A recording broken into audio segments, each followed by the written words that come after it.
क्या भारत का नेवी अब पुराने किलो क्लास सबमरीन्स को अपग्रेड करके उनकी उम्र बढ़ा रहा है, या ये सिर्फ एक टेम्पोरेरी फिक्स है? क्या डीआरडीओ के सोनर अपग्रेड से हम ग्लोबल नेवल पावर के सामने एक मजबूत खड़ा हो पाएंगे, या फिर ये सिर्फ एक और मिस्ड अपॉर्चुनिटी हो सकता है? क्या कभी आपने सोचा है कि एक सबमरीन की हिडन पावर उसके सोनर सिस्टम में छुपी होती है, और अगर वो सोनर सिस्टम आउटडेटेड हो जाए तो क्या स्थिति होगी? ये सवाल खास तौर पर तब उठता है जब डीआरडीओ भारतीय नेवी के किलो क्लास सबमरीन्स के सोनर सिस्टम्स को अपग्रेड करने का फैसला करता है। लेकिन ये अपग्रेड क्यों जरूरी है? क्या इससे हमारी सबमरीन्स में रेवोल्यूशनरी बदलाव आएंगे, या ये सिर्फ एक स्मॉल ट्वीक है जो बड़े स्ट्रेटेजिक बदलाव नहीं ला पाएगा? आज के इस वीडियो में हम डिटेल में जानेंगे कि डीआरडीओ कैसे भारतीय नेवी के किलो क्लास सबमरीन्स के सोनार कैपेबिलिटीज को मॉडर्नाइज करने जा रहा है, और इसका हमारी मैरीटाइम स्ट्रेटेजी पर क्या इंपैक्ट पड़ने वाला है। तो चलिए डाइव करते हैं इस फैसिनेटिंग वर्ल्ड में और समझते हैं कि सोनार अपग्रेड्स हमारे नेवल प्रॉवेस को कैसे एनहांस करेंगे। किलो क्लास सबमरीन्स, जो सोवियत यूनियन की डिजाइन पर आधारित हैं, भारतीय नेवी की एसेट्स हैं। ये सबमरीन्स 1980s में पहले ही सर्विस में आई थीं, और भारत ने इन्हें 1980s और 1990s के दौरान एक्वायर्ड किया था।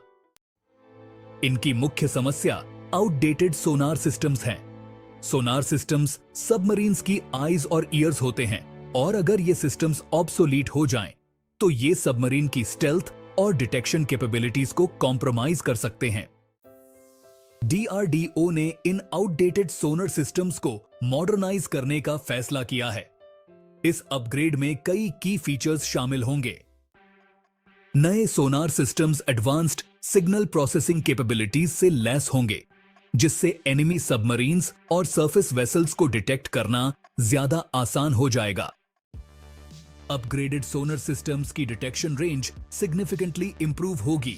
इससे सबमरीन्स को एनिमी थ्रेट्स की बेहतर जानकारी मिल सकेगी, जिससे मिशन सक्सेस का प्रोबेबिलिटी बढ़ जाएगा।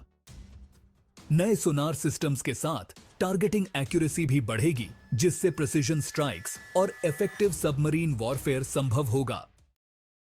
नेवी का प्राइमरी चैलेंज है टेक्नोलॉजी के साथ चलना। जब दुनिया की प्रमुख नेवल पावर्स एडवांस्ड सोनार सिस्टम्स का इस्तेमाल कर रही हैं, तो भारत का भी इस दिशा में कदम बढ़ाना जरूरी है। मॉडर्नाइज्ड सोनार सिस्टम्स भारत को एक स्ट्रेटेजिक एज देंगे, खासकर इंडो पैसिफिक रीजन में, जहां मैरीटाइम सिक्योरिटी चैलेंजेस बढ़ रहे हैं।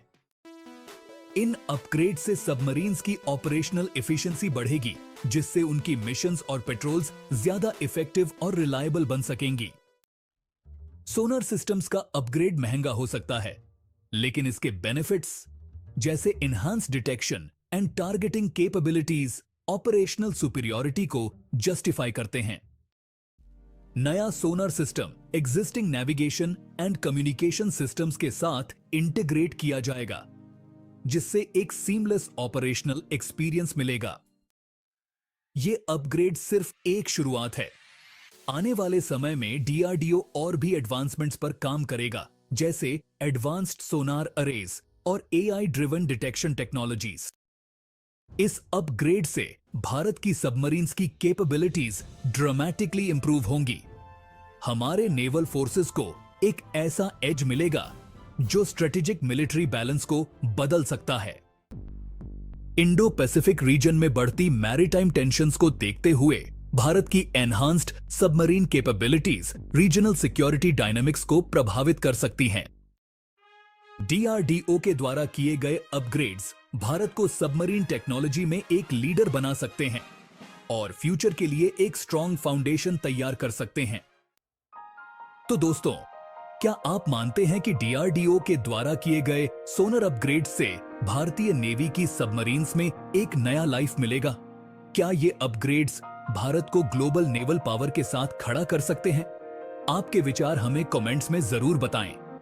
अगर आपको ये वीडियो इंफॉर्मेटिव लगी तो लाइक करें, शेयर करें और हमारे चैनल को सब्सक्राइब करना न भूलें, ताकि आप हमारी फ्यूचर वीडियोस को मिस न करें।